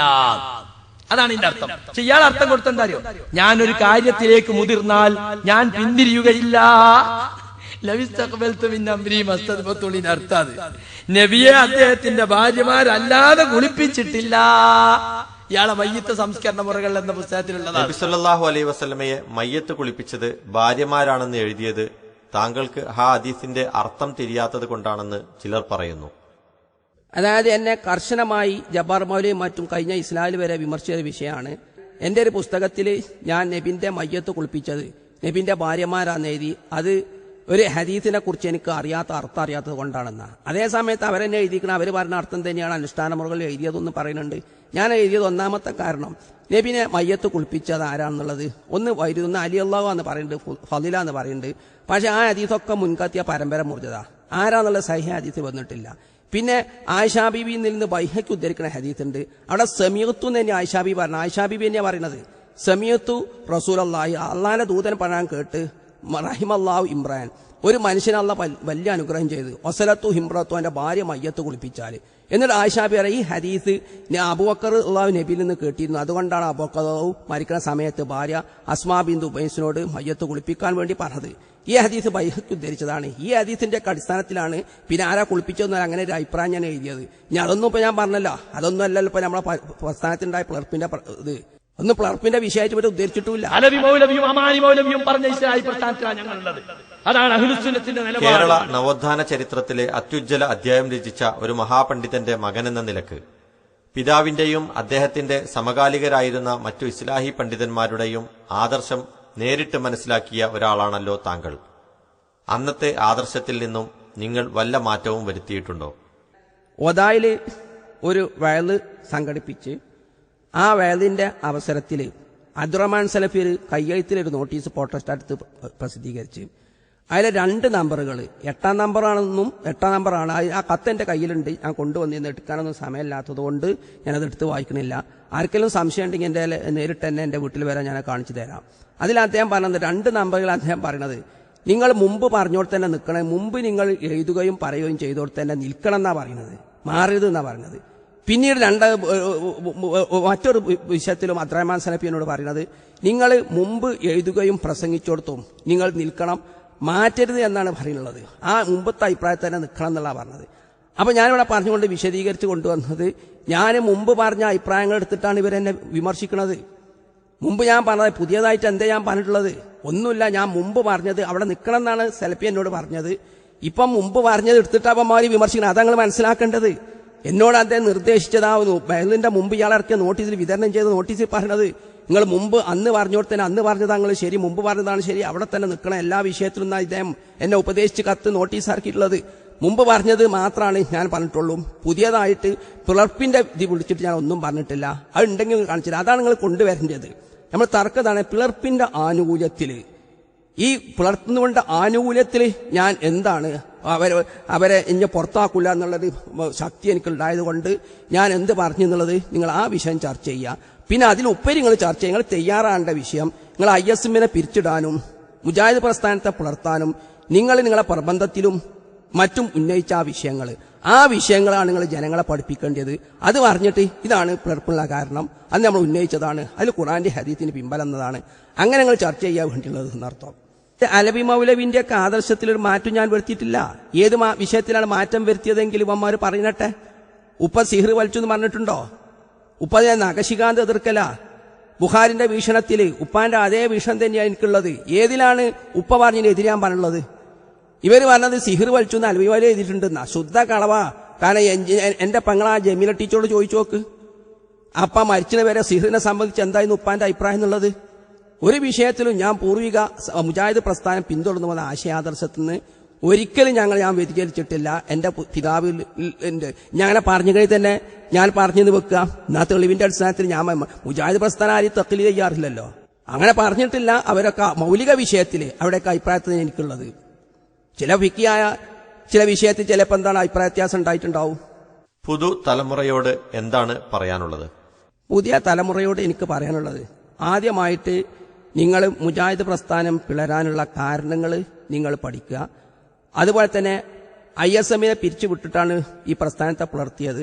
ആ ISM-നെ പുലർത്താൻ ഉദ്ദേശിച്ച കാരണങ്ങൾ എന്താണ്, അത് നിങ്ങൾ പഠിക്കുക. പിന്നീട് നിങ്ങൾ പ്രധാനമായിട്ട് നിങ്ങൾക്ക് പറയാനുള്ളത്, നമ്മുടെ മുജാഹിദ് പ്രസ്ഥാനം പിന്തുടർന്ന ആശയാദർശം, അതിൽ നിങ്ങൾ ഒരിക്കലും പുറത്തു പോകരുത്. ആ ആശയാദർശത്തിൽ നിന്ന് നിങ്ങൾ ഒരിക്കലും വ്യതിചലിക്കരുത്. അതിൽ നിന്ന് ആരാണ് പുറത്തു പോയത് എന്ന് നിങ്ങൾക്ക് സംശയം ഉണ്ടെങ്കിൽ നിങ്ങൾ സംവാദത്തിനോ അല്ലെങ്കിൽ തൂലിക സംവാദത്തിനോ അഭിമുഖ സംവാദത്തിനോ ഒക്കെ ക്ഷണിക്കുകയാണ്. മുജാഹിദ് പ്രസ്ഥാനം പിന്തുടർന്ന ആദർശങ്ങൾ വ്യതിയാനങ്ങൾ ആർക്കാണ് വ്യതിയാനം സംഭവിച്ചുള്ളത്, നമുക്കത് ചർച്ച ചെയ്യാൻ ഞങ്ങൾ തയ്യാറുമാണ്. അതുകൊണ്ട് നിങ്ങൾ വിഷയം പഠിക്കണം. പിന്നെ പ്രധാനമായിട്ട് പഠിക്കാനുള്ളത് നമ്മുടെ ദുനിയാവല്ല, നമ്മുടെ ജീവിത ലക്ഷ്യം പരലോകമാണ്. അപ്പം ഒരു പക്ഷേ ഞങ്ങളെ കൂടെ നിന്നാൽ നിങ്ങൾക്ക് സാമ്പത്തികമായിട്ട് പലതും നഷ്ടപ്പെടും. പക്ഷേ കളങ്കമില്ലാത്ത ഏകദൈവ വിശ്വാസം യഥാർത്ഥ സെൽഫീങ്ങളും പ്രബോധനം ചെയ്ത മുജാഹിദ് പ്രസ്ഥാനം പ്രബോധനം ചെയ്ത ഖുർആൻ നിങ്ങൾക്ക് തന്നെ എടുത്തു നോക്കി എത്ര സ്ഥലത്താണ് വൈദാ വശയവും മൗജും കല്ലുലലി ദൗല്ലാഹ കപ്പിൽ മുങ്ങണ സമയത്ത് മക്കാ മുശിരിക്കന്മാർ അള്ളാനെ മാത്രമേ വിളിച്ചു തേടുള്ളൂ. ജിന്നിനെ മലക്കിനെ അവർ വിളിച്ചു തേടൂല. അത് തൗഹീദാണെന്നാണ് ഖുർആൻ സമർത്ഥിപ്പിക്കുന്നത്. പക്ഷേ ഇവരിവിടെ പറയുന്നത് അത് ആ സമയത്ത് ജിന്നിനി മലക്കിനെ വിളിച്ചു തേടിയ തൗഹീദിനെതിരല്ല, ഷിർക്കിനെതിരല്ല. അതുപോലെ തന്നെ മനുഷ്യ കഴിവിന് അതീതെന്ന് പറയുന്നത് സൃഷ്ടികളുടെ കഴിവിന് അതീതെന്ന് പറയണമെന്നാ, എന്നാലേ ഷിർക്കുള്ളൂ. അങ്ങനെയാണെങ്കിൽ നമ്മുടെ ജീവിതത്തിൽ തൗഹീദിന്റെ രംഗങ്ങൾ പറഞ്ഞു തരും മക്കളെ. അതായത് അള്ളാനെ മാത്രമേ വിളിച്ച് തേടാൻ പാടുള്ളൂ. മറ്റുള്ളവരെ തേടിയാൽ ശിർക്കാവുന്ന ഒരു രംഗം നമ്മുടെ ജീവിതത്തിലല്ലോ. കാരണം നമ്മൾ പറയാറുള്ളത് ബസ് ബ്രേക്ക് പൊട്ടിങ്ങാണ്ട് നിയന്ത്രണം വിടാതെ ഓടുന്ന സമയത്ത് അള്ളാനെ മാത്രം വിളിച്ച് തേടേണ്ട സഹായം തേടുന്ന രംഗമാണ്. ഇവരുടെ പുതിയ നിർവചന പ്രകാരമല്ല. കാരണം ജിന്നിനും മാലിക്കിനും ഞാൻ നിയന്ത്രിക്കാൻ പറ്റുമല്ലോ. ഒരു ബസ്സിനെ പിടിച്ചെടുത്താൽ അവർക്ക് സാധിക്കൂലേ. അല്ലെങ്കിൽ വെള്ളത്തിലൊരുത്ത മുങ്ങിപ്പോവുകയാണ്. ആ സമയത്ത് ആരും ഇല്ലെങ്കിൽ അള്ളാനെ മാത്രമേ വിളിച്ച് തേടാൻ പാടുള്ളൂ. പക്ഷേ ഏകദൈവ തൗഹീദിന്റെ രംഗമാണ് നമ്മൾ പറയാറുള്ളത്. അതേ സമയത്ത് ഇവർ പറയുന്നത് തൗഹീദിന്റെ രംഗമല്ല. കാരണം വെള്ളത്തിൽ നിന്ന് ഒരാളെ കൊണ്ടുപോകാൻ എടുത്ത് രക്ഷപ്പെടുത്താൻ മലക്കിനും ജിന്നിനും സാധിക്കുമെന്ന് ഇവർ തന്നെ എഴുതിയതും പ്രസംഗിച്ചതുമാണ്. അതുപോലെ ഒരു ഡോക്ടർമാരെ നിയന്ത്രണം വിടുകയാണ്. ആ സമയത്ത് അള്ളാനെ മാത്രം വിളിച്ചു നിൽക്കുന്ന രംഗമാണ് ഇവർ പറഞ്ഞത്. മനുഷ്യന്മാർക്ക് ജിന്നുകൾക്ക് രോഗം ഉണ്ടാക്കാനും രോഗം മനുഷ്യൻ വരെ ഡോക്ടർമാർക്ക് വരെ മാറ്റാൻ പറ്റാത്ത രോഗം ജിന്നുകൾക്ക് മാറ്റാൻ പറ്റും എന്നിവർ പറയാണ്. അപ്പോൾ അത് സൃഷ്ടികളുടെ കഴിവിന് അതീതമായ രംഗമല്ല. നിങ്ങൾ പറയാനുള്ള നിങ്ങൾ ചോദിക്കും, സൃഷ്ടികളുടെ കഴിവിന് തൗഹീദ് മാത്രം അള്ളാനെ മാത്രം വിളിച്ചു തേടേണ്ട രംഗം ജീവിതത്തിൽ നമ്മുടെ രംഗം ഏതാ? മഴ വരെ ഇവർ പറയുകയാണെങ്കിൽ മഴ പെയ്യാതിരിക്കുമ്പോൾ അബൂജാഹിൽ വരെ അള്ളാനെ മാത്രമേ വിളിച്ചു തേടുള്ളൂ. മഴ കിട്ടാതെ ബുദ്ധിമുട്ടുന്ന സമയവും ഇവരെ നിർവചനപ്പെടാൻ മലക്കിനും അതുപോലെ തന്നെ മലക്കിന് മയജിച്ചാൻ പറ്റുന്നതാണ്. അപ്പൊ ആ രംഗത്തും എന്താണ് തൗഹീദിന്റെ രംഗമല്ല. അതുകൊണ്ട് ഏകദൈവ വിശ്വാസം